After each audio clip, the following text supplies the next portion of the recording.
Well, hello there. Welcome to my shop, such as it is. I hear you asking, what's the next project, Dan? I'm glad you asked. I recently picked up this little kit that lets you turn your drill press into a sharpening tool. There's a set of acrylic discs, spindles for the discs, some Cubitron sandpaper for the discs with multiple grits, is the word I'm looking for, even though you only need 2 of them for this kit. And also a piece of horse's ass leather to use as a strop, and some stropping compound, and of course some self-adhesive stuff for the sanding discs. So I'm going to put that together, but also they gave plans for a little jig that will go on the base of the drill, so you can hold your chisels. This is intended for sharpening chisels specifically, but with the jig you'll be able to hold your chisels at a precise angle of 25 or 30 degrees, whatever you cut. We're going to cut to the 30 because, as I understand it, 25 is the main angle.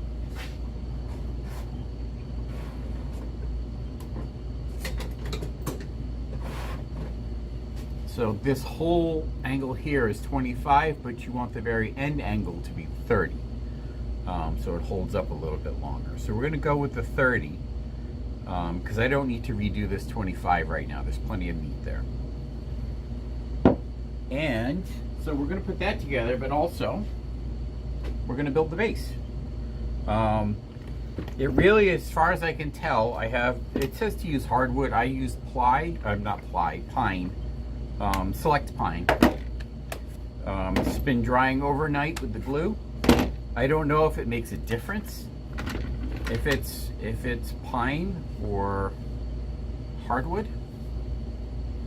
We'll find out. But anyway, I need to cut this block down to the proper shape, and then we're going to cut a 30 degree on it with the miter saw, and then we attach a base to it. And then there's a fence that sits on one side, and that's about it. Okay, first things first, we need a nice clean straight edge to make our other cuts off of. We're going to cut it down to 4x7, and this is currently 5x8. It looks like the blocks shifted a little bit during the glue up. So I want to square that first. So this edge seems to be the closest, so I'm going to take just a little bit off this edge, and that's going to be our reference edge. Saw is unplugged.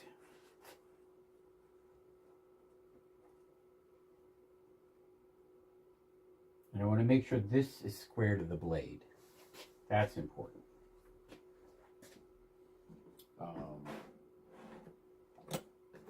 Likely it's not going to be square in the sled right now because of the shift. So let's at least make sure it's square to the saw blade.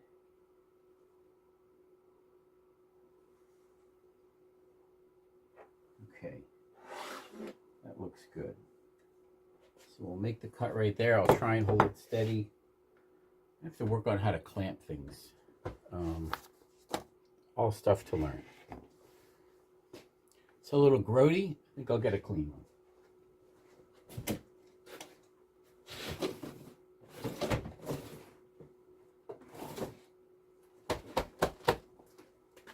Let's go with the N95 this time. Why not?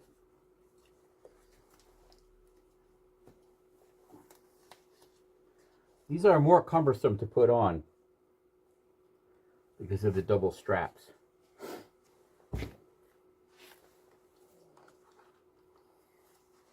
Eye protection, ear protection, power. Dust collection on.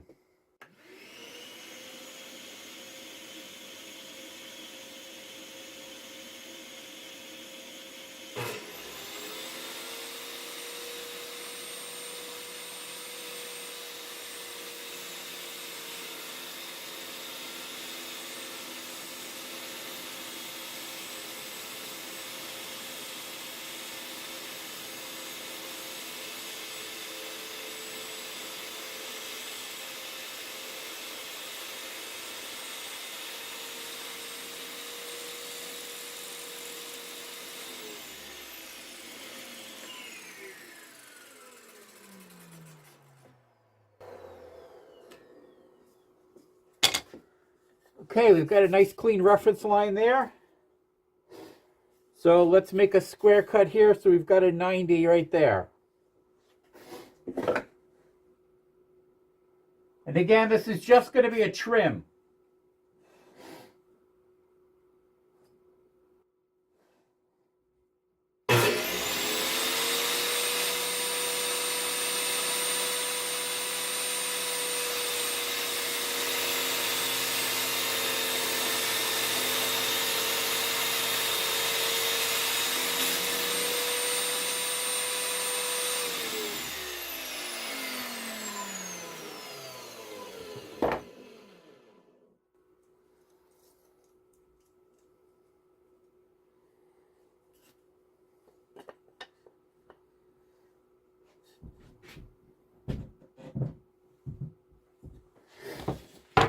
Now we're going to measure this cut here.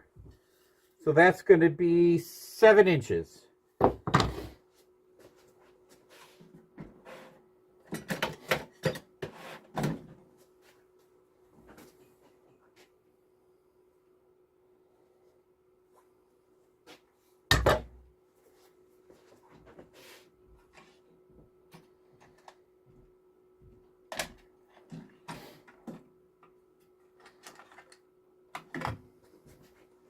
I got some scribing tools. I'm going to try them out.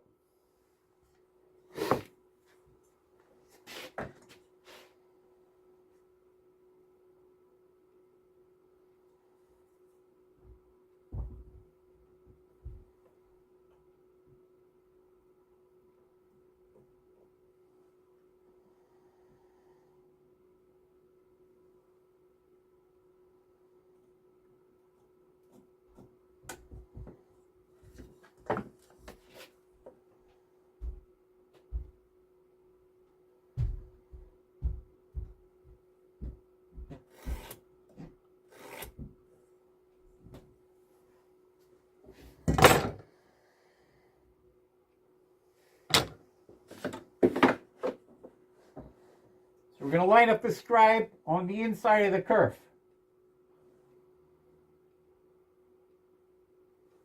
At least that's the plan.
I'm such an idiot. I cut that with this up against the fence. So it wasn't quite straight. But I managed to correct it. Looking good. Oh, there we go. Square there, looking square there. And we're still at 7 inches. So now we have to measure up from this side 4 inches.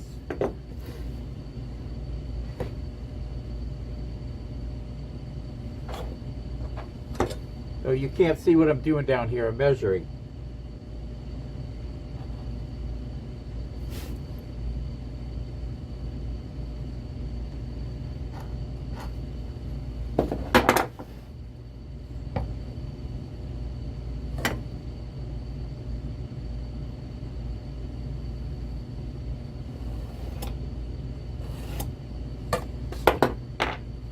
All right, there we are.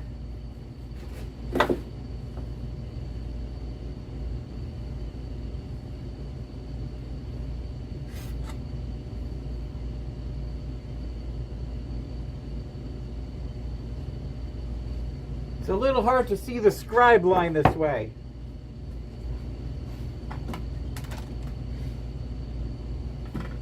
So we're going to pencil it.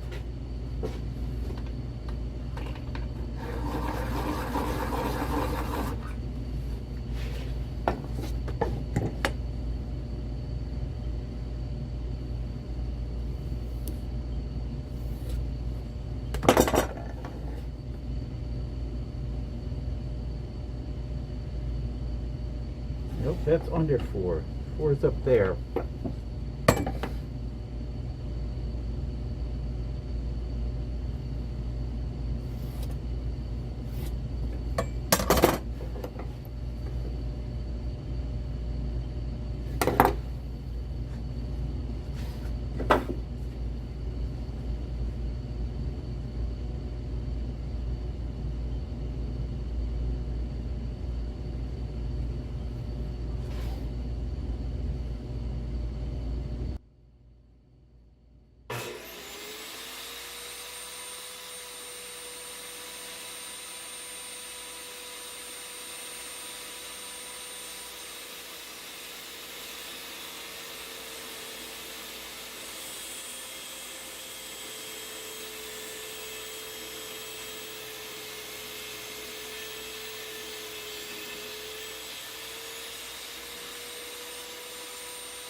All right, that's that step done.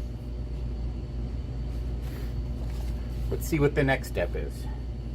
These plans are free, by the way, so I'm not giving away any information here. I will also include a link down the bottom of this video if you want to get one of these toolkits for yourself. We'll see how it goes. Now we've got to make the 30-degree cut. So let's put the table saw away and get out the miter saw. I would like to make a miter sled for this that allows me to do some mitered cuts. Like a cross-cut sled that's got a miter in it. I might just build a fixed 45, since that's obviously one of the most common cuts you're ever going to make. Noisy.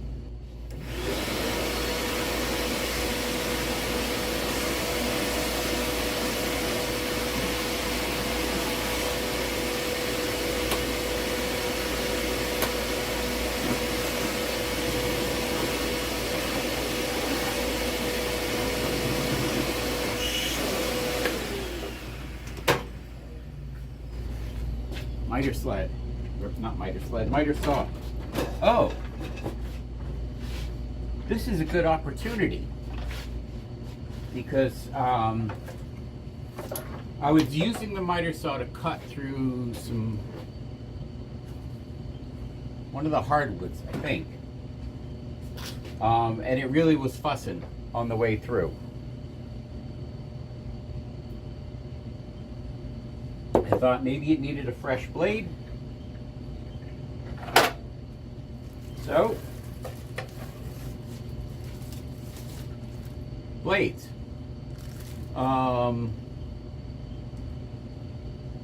This is a 32 tooth, so we'll go with that. Or actually, you know what? Let's go with the 60. This is a crosscut blade. So, hence, this is an opportunity for me to figure out how to change the blade. Okay, all right. This looks pretty straightforward.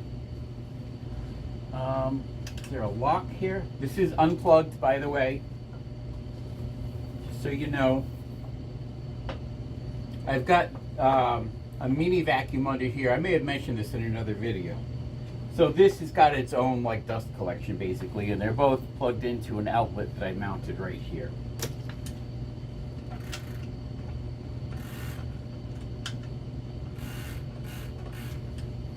I may have to go on the interwebs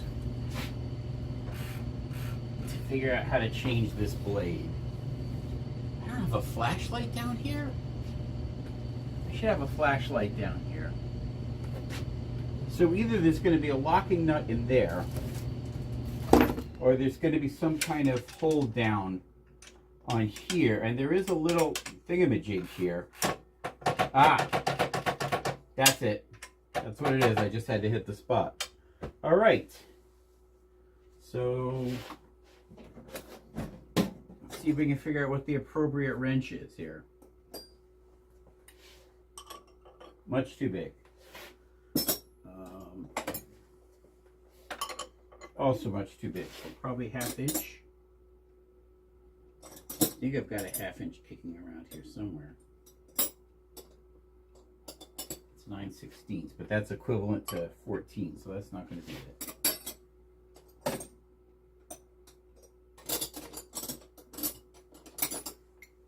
Half inch. I should buy some more of these to have them handy. Yep. That's the one. All right.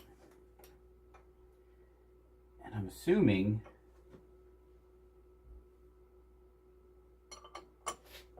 I shouldn't assume which way this turns. I'm assuming it's going to come towards me. Nope, it goes the other way. Well, that's going to be challenging because the blade wants to drop down. That's the way it goes, though.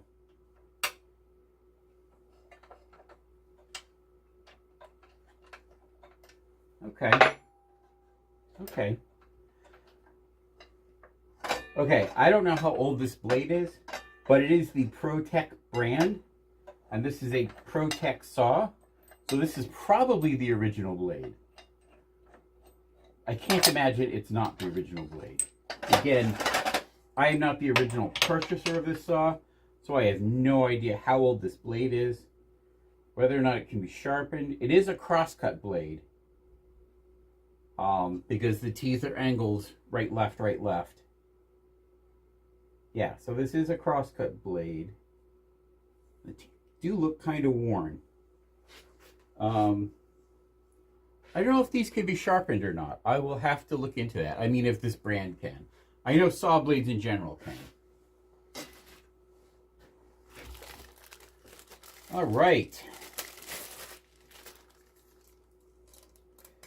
10-inch with a 5/8 arbor. Nice brand new blade.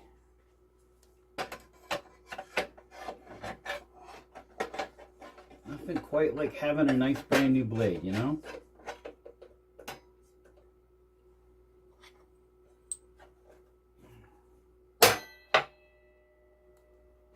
What went clunk in there?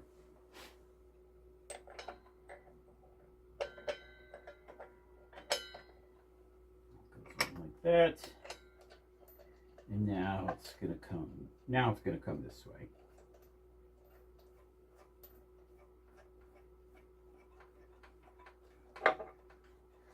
We learned a thing together.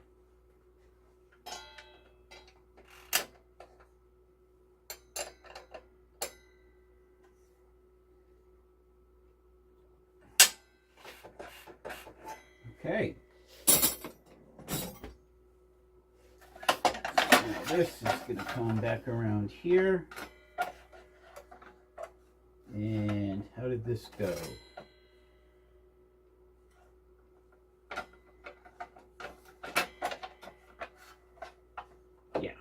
Go. It goes up like that.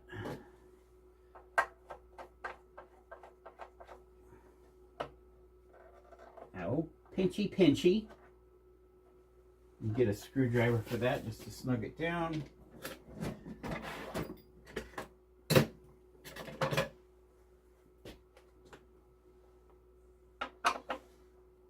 Sorry, I wasn't being weird. I was making sure my video was still recording. Right.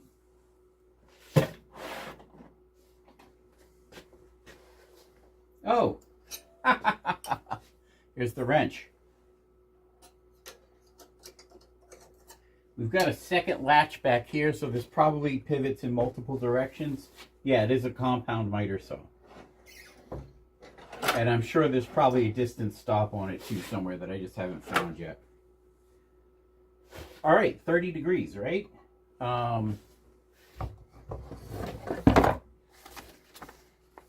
So according to the plans, we want to do a cut that's 30 degrees this way on here. So we'll hold the block on that side and bring the saw. There is a detent there. Right, and that's going to give me my 30-degree cut. No, that's wrong. We want 30 degrees this way. Right, so we don't want 30 degrees this way. We want 30 degrees this way. We make those measurements on here. So it's 2 3/8 in this way. Those aren't eighths on there. These have eighths. So it's going to be 2 and 1, 2.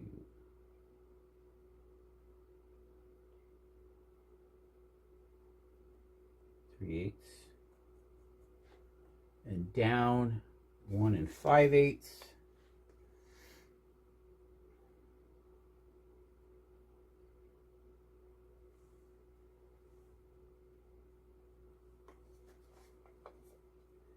Right, so 1/4 is 2/8. Yeah.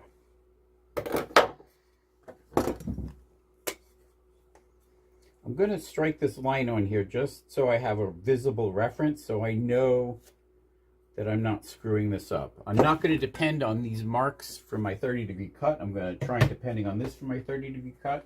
But obviously that's not the 30-degree cut I need. The 30-degree cut I need is like this.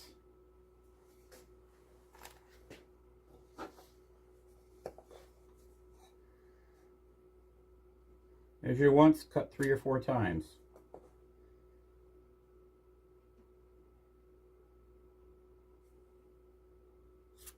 It's good to double check yourself when you're doing something new like this. Take your time. Make sure you're really understanding what you're doing properly.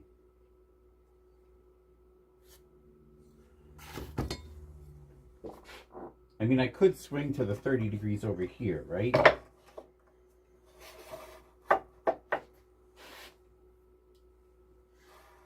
I mean, one way or the other, I'm going to be holding it like that.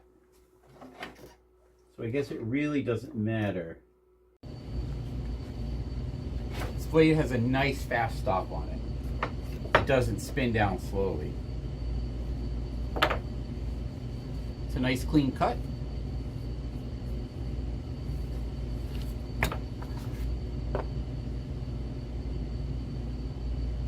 Looks square this way. The question is this actually 30 degrees? Let's see if we can figure that out together.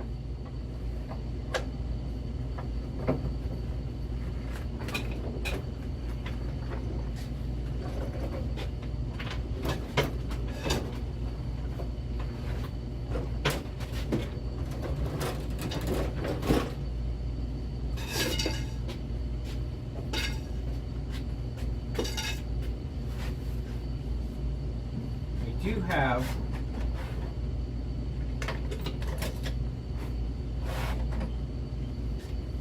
gauge.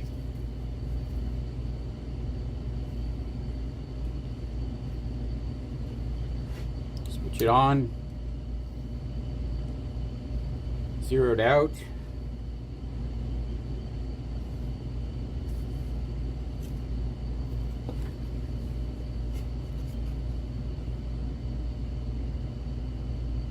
That says 150. So what if we go the other one?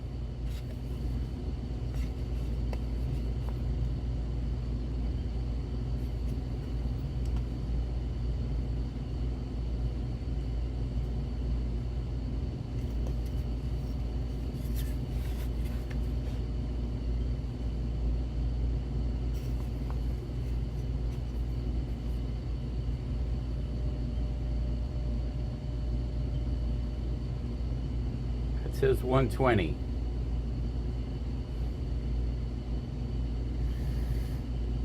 Okay, I'm not entirely sure how to do this. Let's try doing it this way.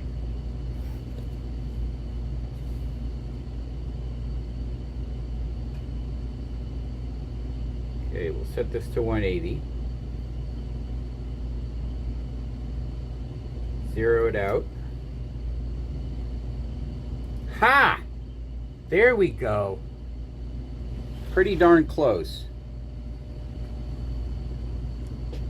What do you got? 29.7, 29.5. I don't know if this gauge is off or if the miter saw is off a little bit, but that is absolutely close enough for this project. All right, let's shut this off now. I definitely need to practice with this some more. All right, we made our 30-degree cut. Using a 1/4 inch round over or chamfer bit in your router or by sanding, ease the edges shown here in the body. So it's telling you to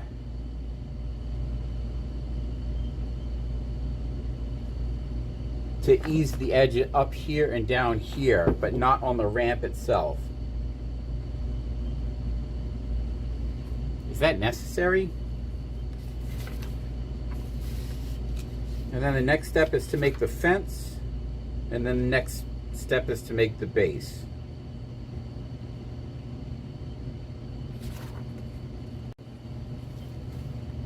All right, it randomly keeps stopping again. Am I running out of memory card?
Well, hello there. While you were away, I also took the time to cut out the base and the fence, such as it is, because it's also calling for the base to be chamfered.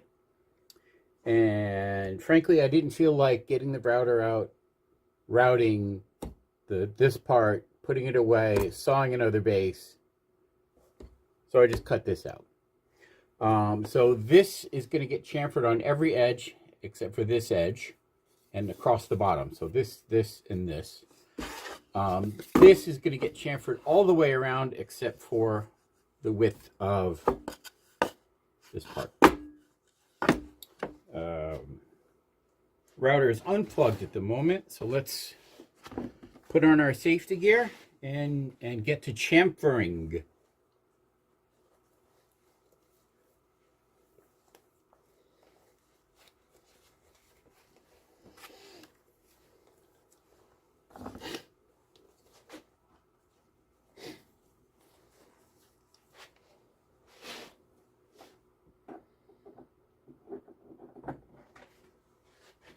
All right, let's get dangerous.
I really need to come up with some kind of dust collection system for this router.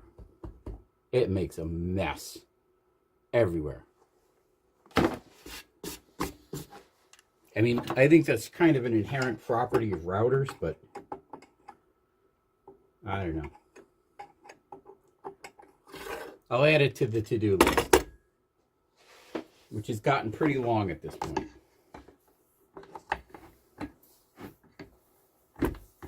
Like this, I've even got a windy spot for the cord.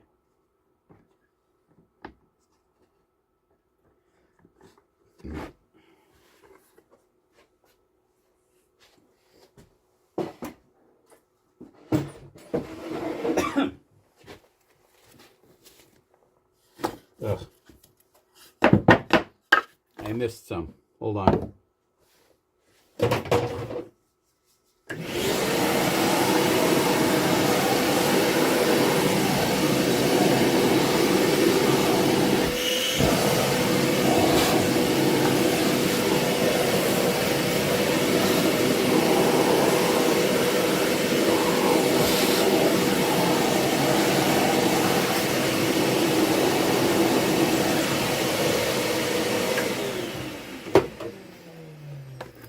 Kind of annoyed because I sucked up one of my gloves. All right. I don't know why they have you champ for that. That seems a little excessive to me.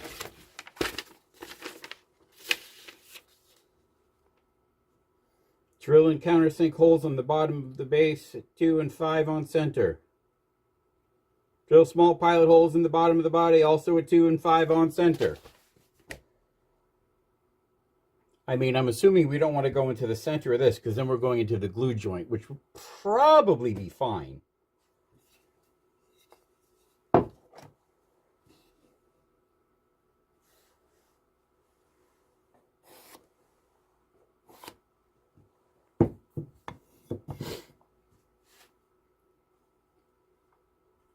But I'd much rather offset them. You can't see what I'm doing. I'd much rather offset them. So I'm gluing into the individual blocks of wood. Let me get my countersink bits.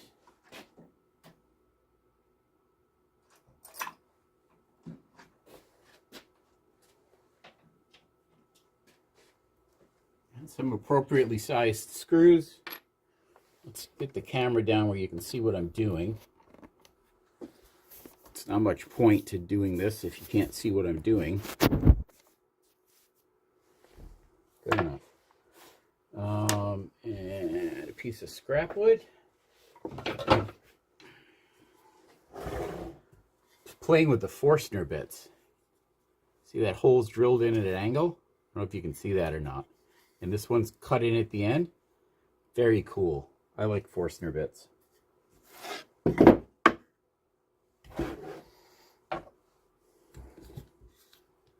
Oh, except we don't want to countersink from this side. We want to countersink from the other side. So let me make some pilot holes. So that I know where I'm drilling. And then I'll flip the base over and do the countersink. I mean, it really doesn't matter. They could go anywhere. As long as they hold it securely, it's really all that matters.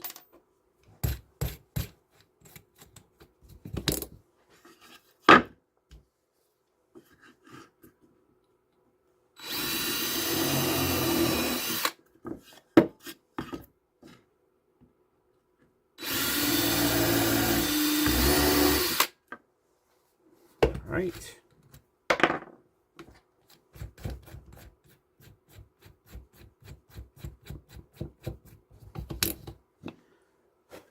Now we're just going to line this up on this.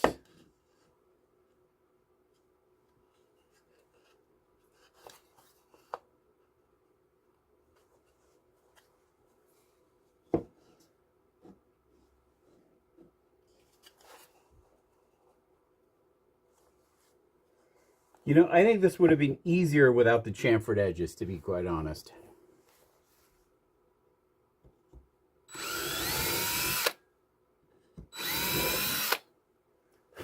Okay.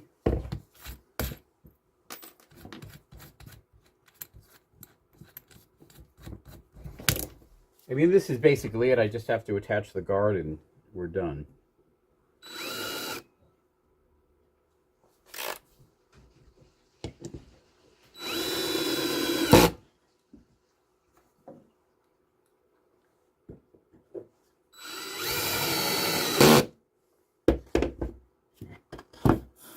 And I've already drilled the pilot holes for the guard.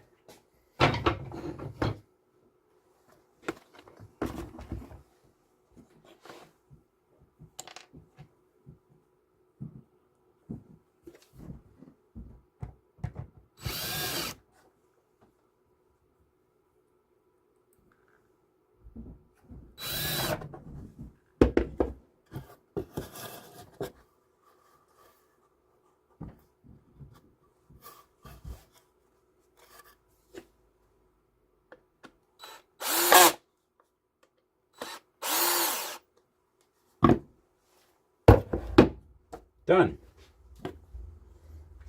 Now, presumably, you just hold your chisel and like this. This will sit on the stand. You hold your chisel like this and just go. Bzz, bzz. Wow, that's actually maybe not long enough. I may have to trim this edge down. My chisels aren't very long.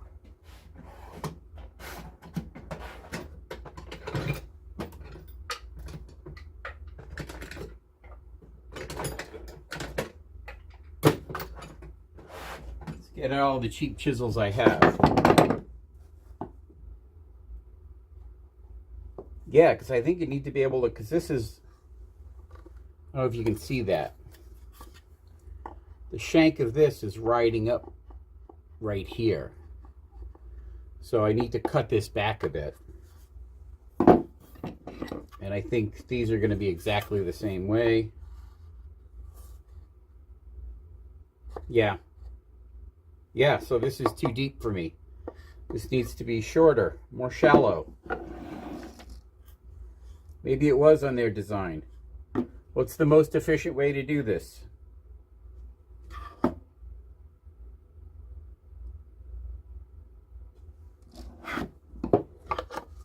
Well,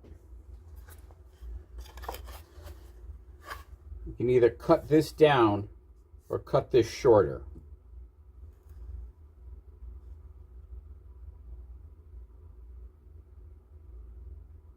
I don't think it really matters which way we do it. I'm going to cut this shorter because that'll bring the whole thing further this way.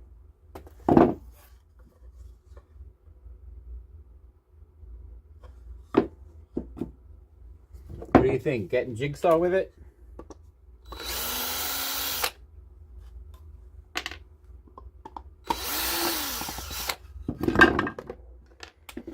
I imagine the people who designed this use real chisels, which are bigger than mine.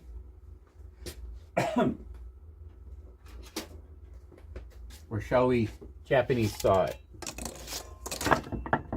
Oh. I'm going to have to move that screw.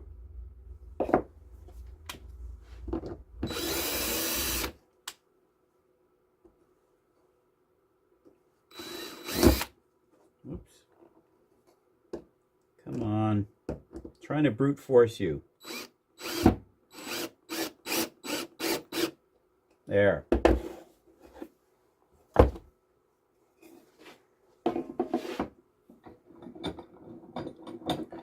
Should we clamp it in the vise that I don't have any wood in yet?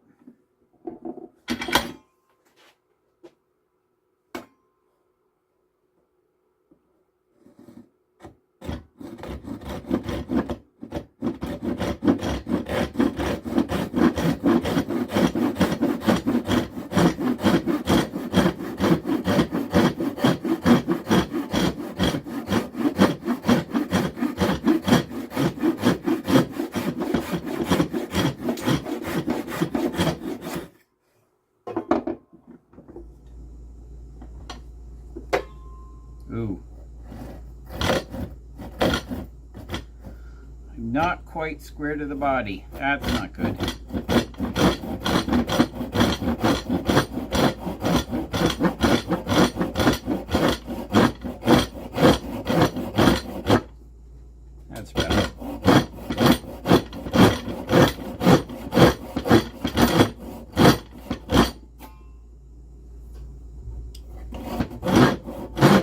Dummy, I had the rip teeth pointing that way.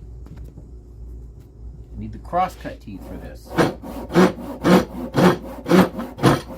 Ah, that's much better. I really like these Japanese saws, like a lot.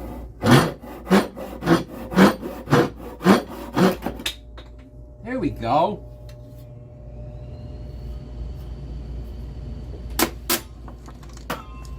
So you can do that. Can't do that with a Western saw. Well, you can really. Just not quite the same way.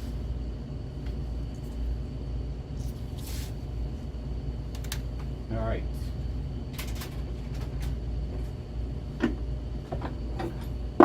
Now we should have a good distance. Yeah, this is going to go like this and just touch. Oh, much better. Much better. All right, let's reattach this.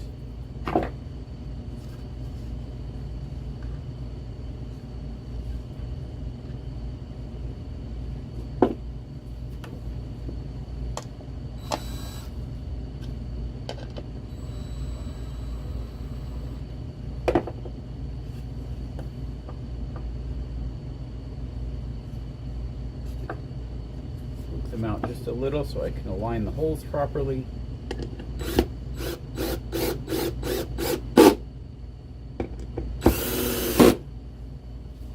All right, done. Bzz, bzz, bzz, bzz. All right, step 2, or whatever step we're on now. We need to assemble the actual tool. Let's put some stuff away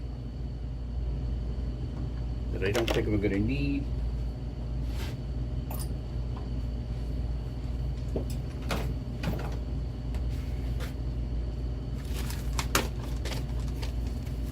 Hang on to these for now.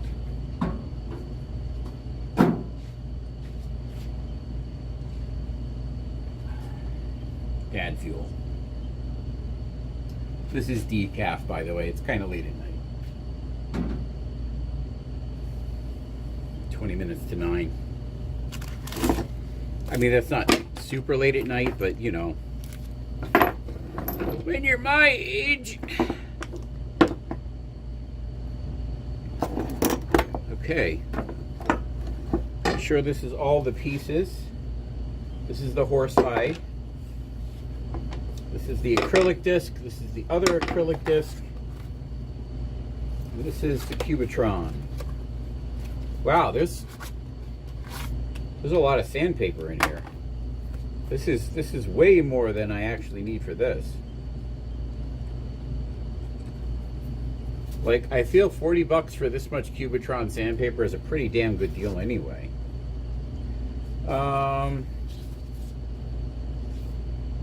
I don't remember what size he recommends. Hold on a moment. Let me reference the YouTube video really quick. Okay, I checked the video. You go with 80 and then 220. Oh, okay. Oh no, they have 120 in here and 150. So 80 and 20. And then the strop. Which probably doesn't matter which way we put that on. This is self-adhesive paper.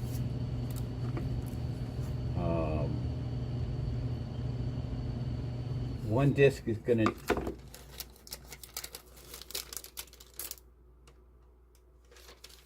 This is only one sheet. Is this gonna be enough?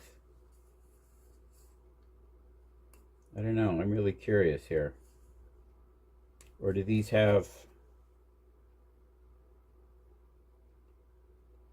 As you can see, I have not fully explored this yet. Let me see. This might have self-adhesive, but I don't think so.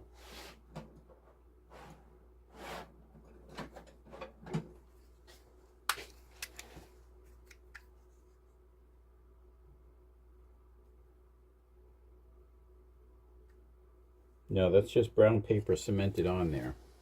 Are these? These have a self-adhesive on the back. Aha. All right. So these have self-adhesive on the back, and this adhesive sheet is for the strop. Dan,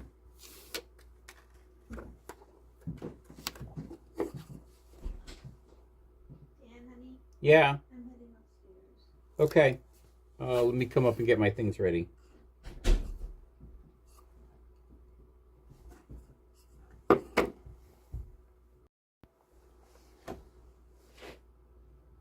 Okay, brief interruption there. My much better half is on her way to bed, and I just had to get my bedtime stuff set up so I don't wake her up when I come up. So, this is the 220. On the opposite side of the 220, we're going to put the strop. This is the 80. And I think for now,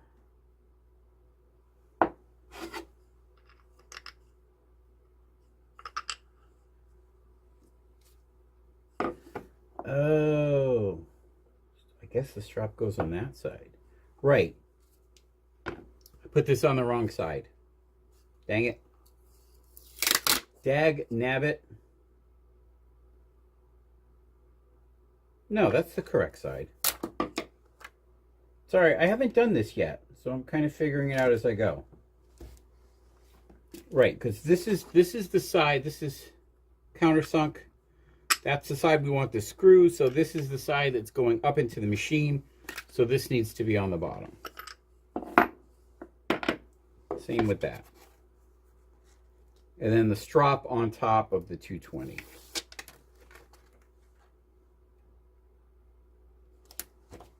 All right, that goes on there.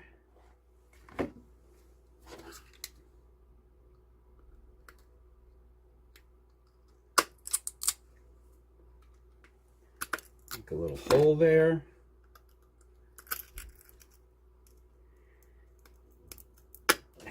And that up through. Clean the little bits off. All right, let's get a screwdriver. Oh, that's an Allen.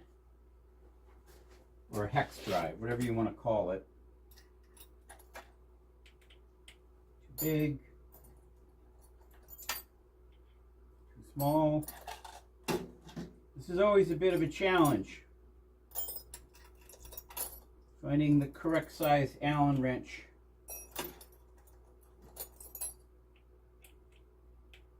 Oh, oh, we're very close. Not quite there, though. That one's... Ah! Perfecto. Almost too good. And hand tight should be plenty for that. All right, let's poke a hole in this one. Actually, this will go right over that spindle without any problem. So let's get the spindle on first.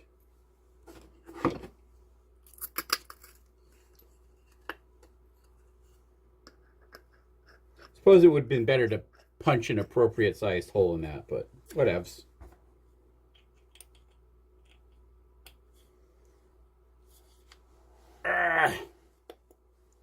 All right, now. This is double-sided adhesive, and I really don't think it matters which side of the strop we use, but this looks like the proper side to me. It's a little finer, a little smoother. This is a little rougher. This is the finished side, so I'm pretty sure that's the side we want to use here. Blurp. All right. Piece of scrap wood. I think this will have to do again. I don't want to cut up my nice new bench too fast.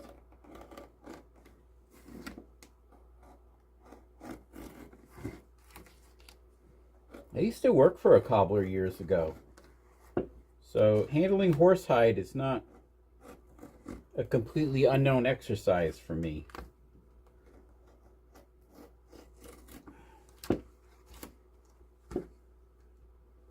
It was an interesting job. Although he never did teach me how to resole shoes, which you think is kind of odd, but I did a lot of random leather repairs and like additions that people wanted to their things.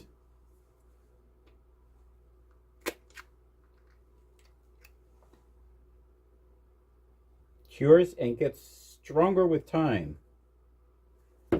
For maximum adhesion, use a speed roller.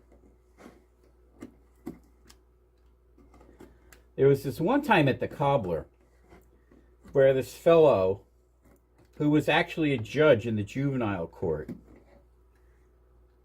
wanted a pair of holsters put in his cowboy boots. One for probably a 9mm and the other one for a .38 revolver.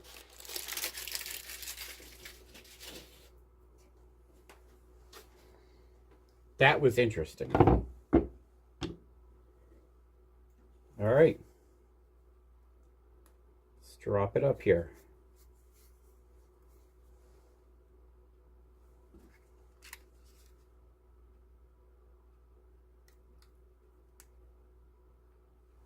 Okay, that's our backing coming off.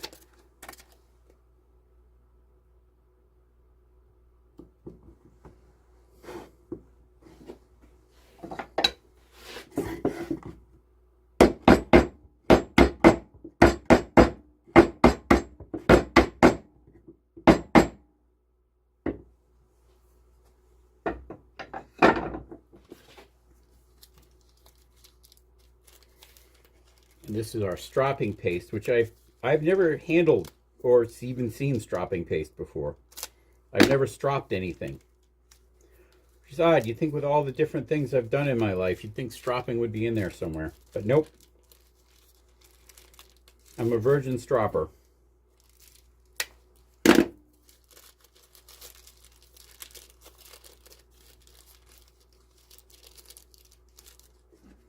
Wow, this is well wrapped. Probably to keep it from drying out. There we go.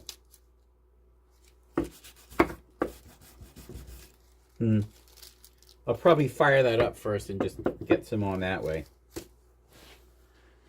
All right, let's go over to the drill press.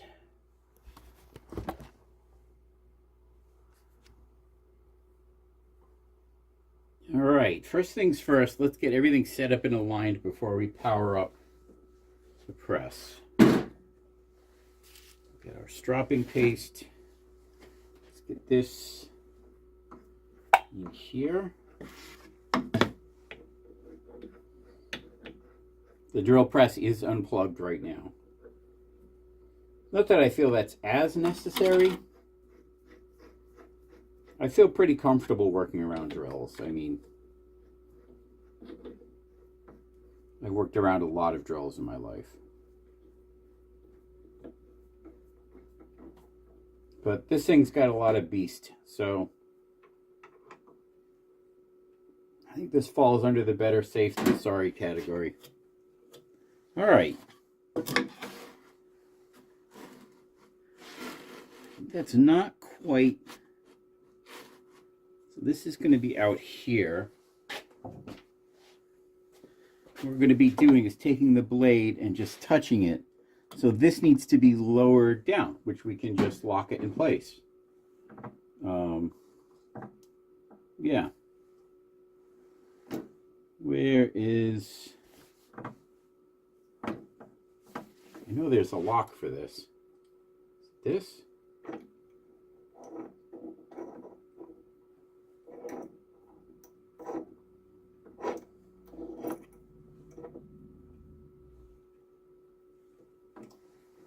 Here we go. So we want to be able to just touch, touch, touch, touch, touch, touch, touch. That feels pretty good. I'm going to get some clamps. Clamp this down.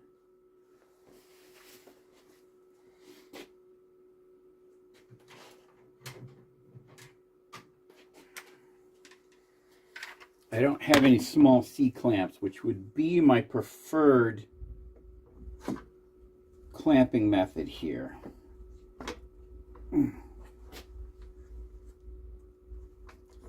But I think these will be, yeah, I think these will hold it sufficiently. And I'm thinking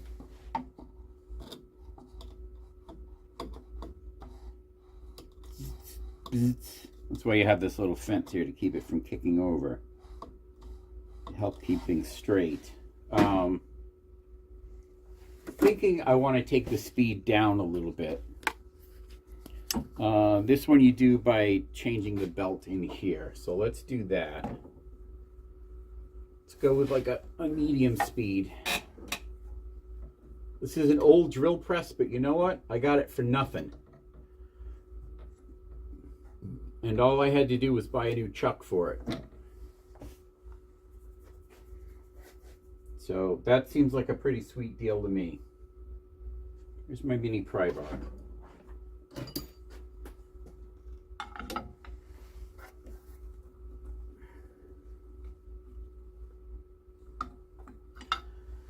Spindle speeds.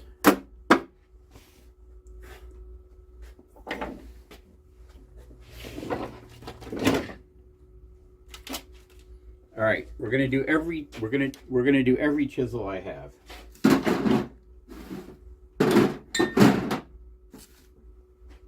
And if it works, I'm gonna try it on the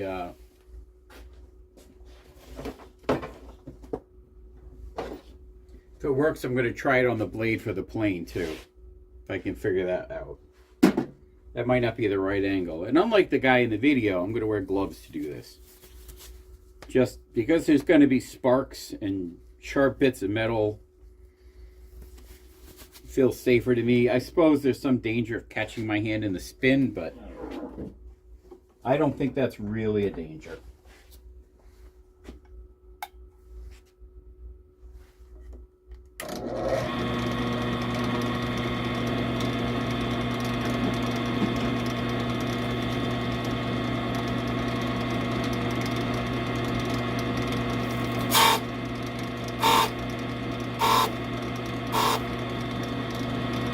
Wow. I don't know if you can see that. It's not square though.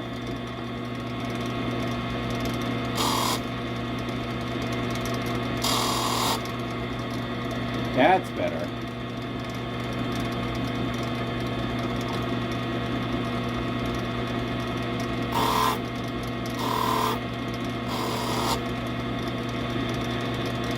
Wow. That makes quick work of that. You know what I wanted to do? I'm just remembering this now. I want to do like a before and after.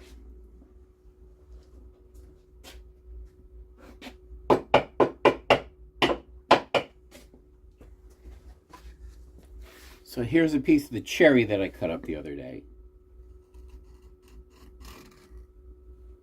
See how that, it's definitely taken a good bit of effort there. Let's go along the, it's taken a lot of push. All right, remember that this is the one we used. Let's sharpen this one up now.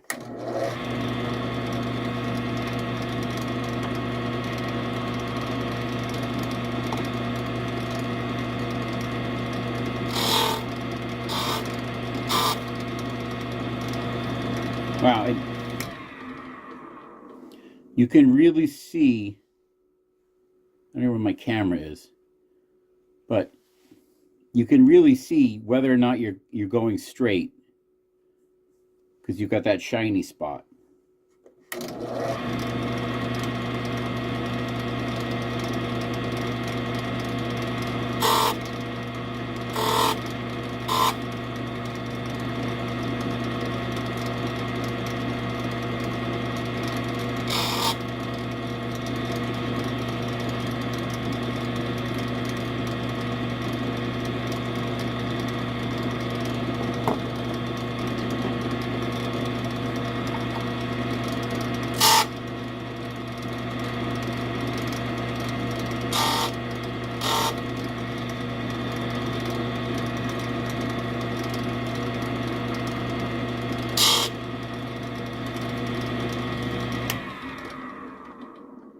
The thickness of the chisel is going to make a big difference on how you position this.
And unsurprisingly, there's a lot of sparks going out, so you really want to be careful about sawdust or flammables you might have close by.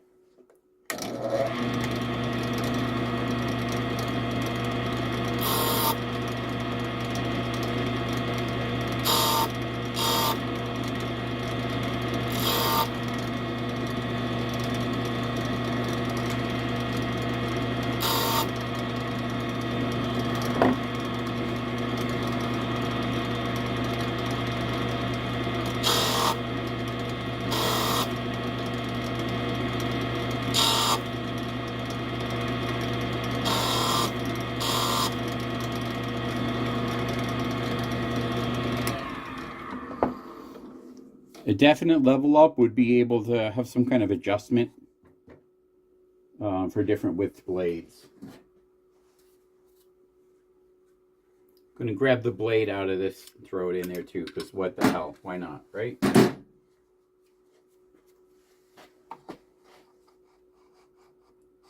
going to be tricky to get the whole thing.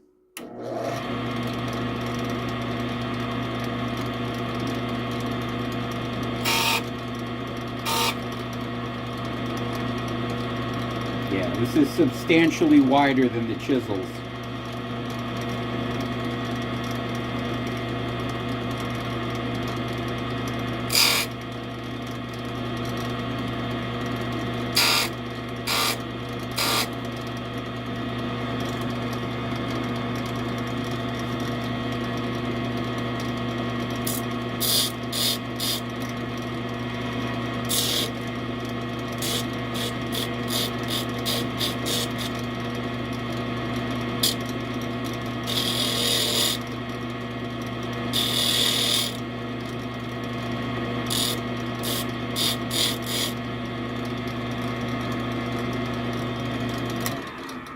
It's really only getting the outer edges and not the center so much.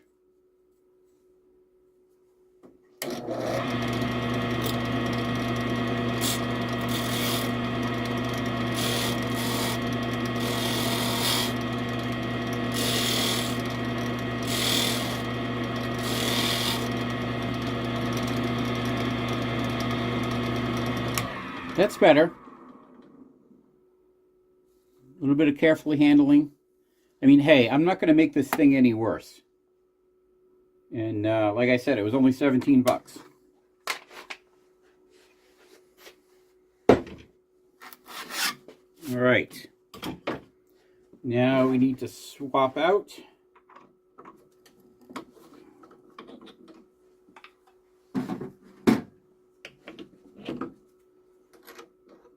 for the 220 and the strop.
the base more this way.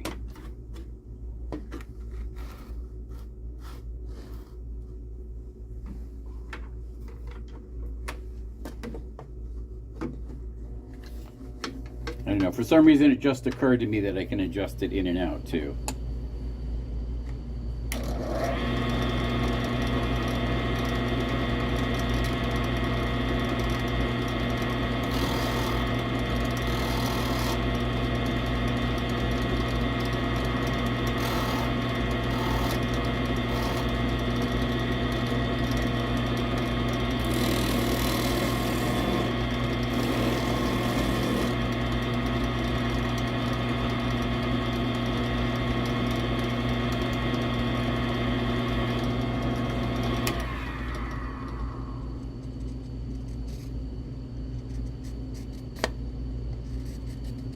Wow, that feels nice and sharp. Like I'm pulling up these little curly cues here with very little effort until I start to get much deeper. Wow. Soldier on, shall we?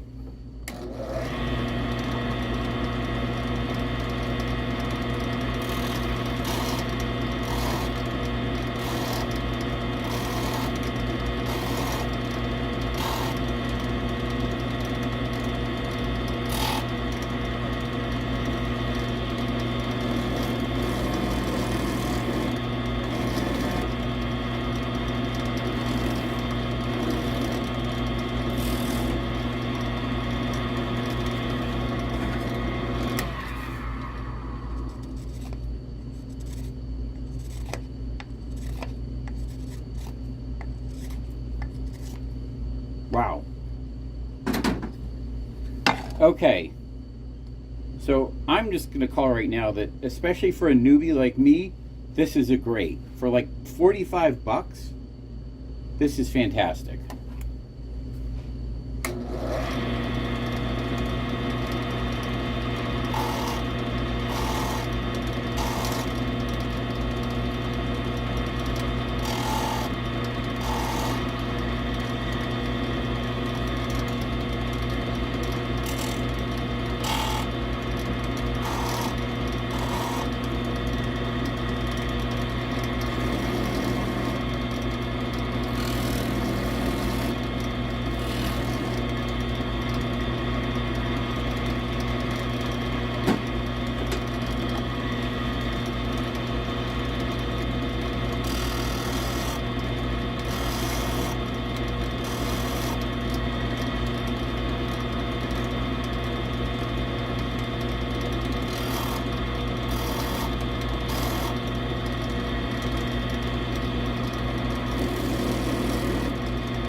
Listen, I don't know much about chisels. I'm just learning all this. But that looks like a damn nice edge to me.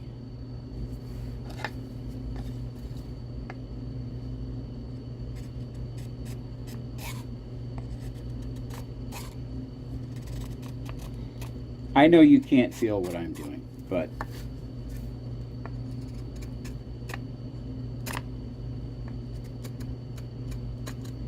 until I start digging in really deep, this definitely feels a lot nicer to me.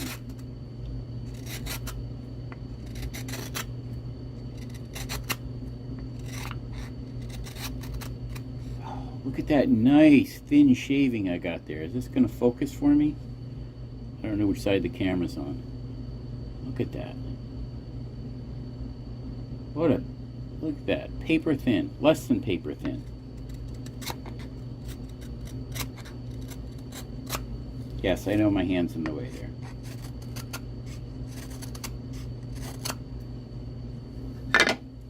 I like it. I like it for now. All right, let's see if we can make a silk purse out of this.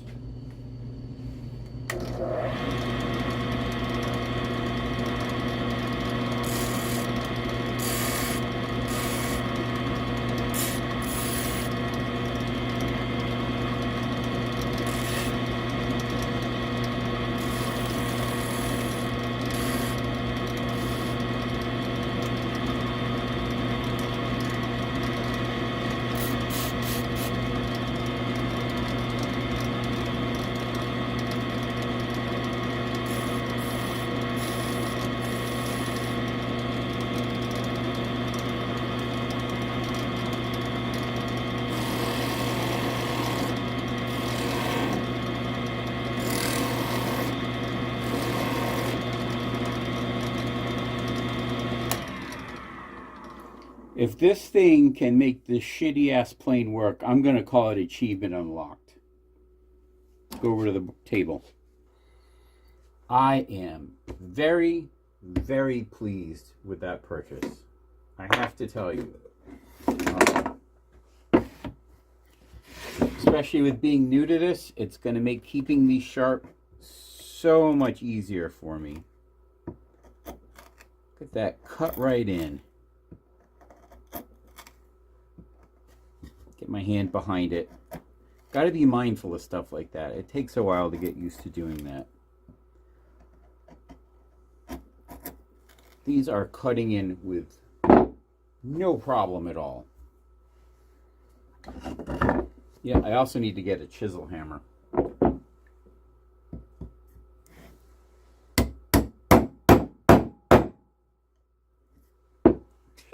I think these are better for that. They've got the metal bottoms on them. Yeah. Lovely. Lovely, lovely, lovely. That is going to make my life so much easier. Now, for the piece de resistance or the coup de grace, one way or the other, this is either going to be beauty or mayhem. All right, let's dial the blade way back first. We want to start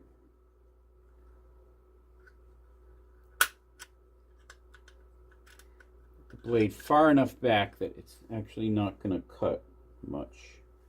We do want it to be square.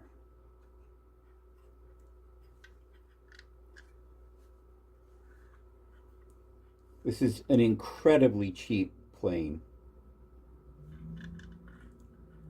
But what the hell?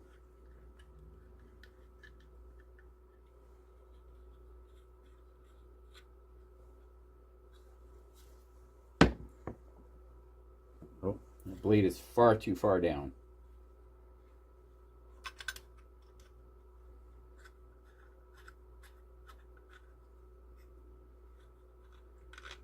I'm going to start with this blade basically all the way up. So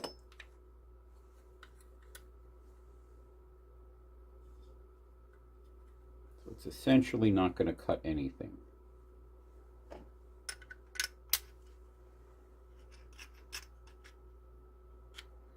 Look at our, what passes for a frog. Okay. Not getting anything there too high. Let's loosen this up. Bring the blade down just a little bit. Let's try that.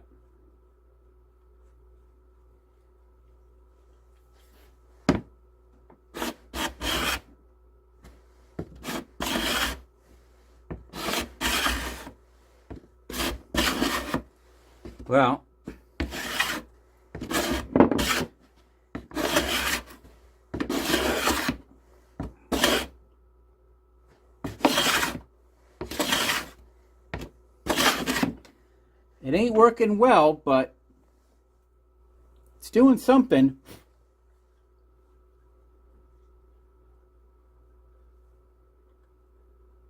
Let's go down just a skosh more.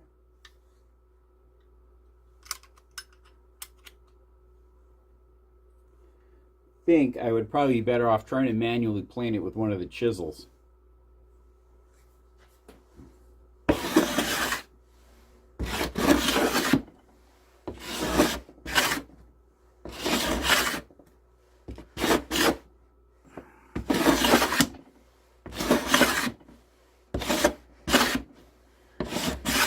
Yeah.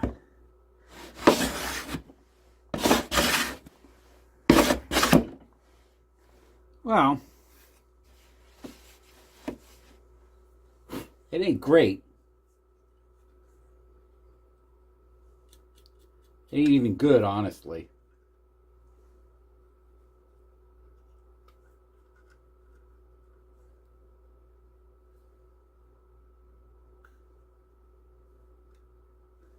In fact, it's pretty much complete shit, which is what I expected. Oh.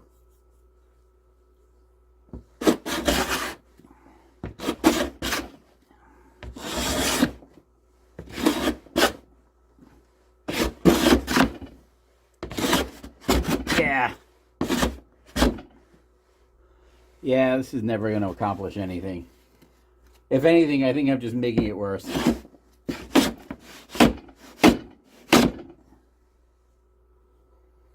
Well, it was an experiment. That part went awry. This part did not go awry.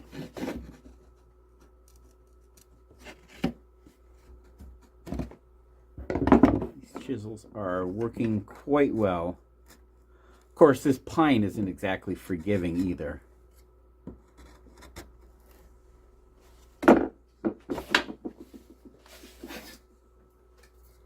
What would happen if I tried to plane this?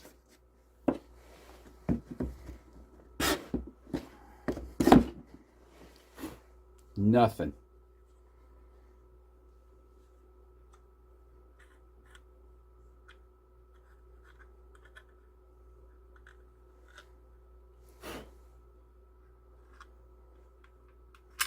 Honestly, I think the best thing to do with this is to dull the blade down and give it to a kid as a toy. Someone that wants to pretend they're a carpenter or a woodworker.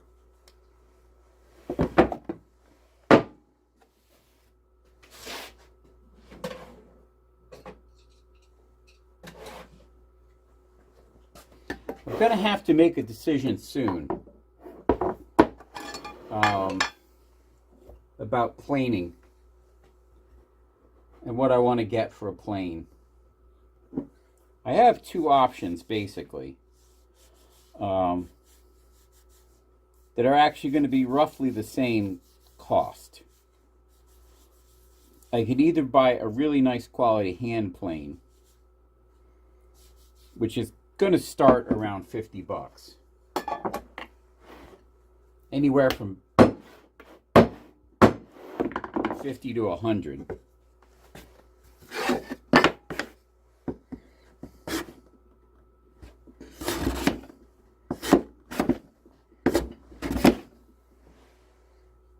Well, I got a little bit of shavings off of it. Or I could get a used power hand planer. Not the kind of planer, you know, with the helical cutters, but like a power version of this. And used, I was looking at some today, and they're also in that same price range. So do I want to get a new hand plane? Or do I want to get a used power plane? Is really the question. It's one I'm going to have to think about a bit, I think, before I make an actual decision on it.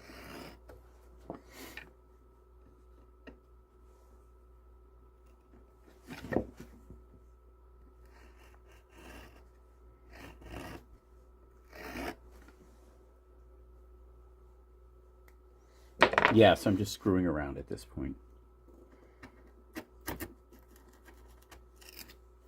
Curious to see what this will do.